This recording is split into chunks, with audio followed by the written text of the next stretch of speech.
అప్సరస కాంచనమాలిని వృత్తాంతం. కాంచనమాలిని, నీ జీవితమంతా నేను ఎరుగుదును, నీ నిషిద్ధాచరణలు నేను ఎరుగుదును. ఇప్పటికైనా నీలో పశ్చాత్తాపం కలిగింది.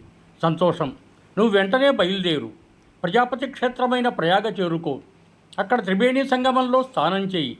అది ఒక్కటే సమస్త పాపాలను ప్రక్షాళన చేయగలిగిన తీర్థం.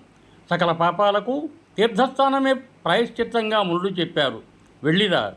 ప్రయాగస్థానంతో పాపశుద్ధి పొంది నువ్వు స్వర్గానికి వెడతావని నాకు అనిపిస్తున్నది. అంతటి మహిమగలది ప్రయాగ నదీ సంగమం కనుక ఓ కాంచనమాలిని, నువ్వు వెంటనే బయలుదేరి వెళ్ళి త్రివేణి సంగమంలో స్నానం చేయి. పాపముక్తి పొందుతావు, సద్గతులు కలుగుతాయి అని రాజపురోహితుడు కాంచనమాలినికి ఉపదేశించాడు.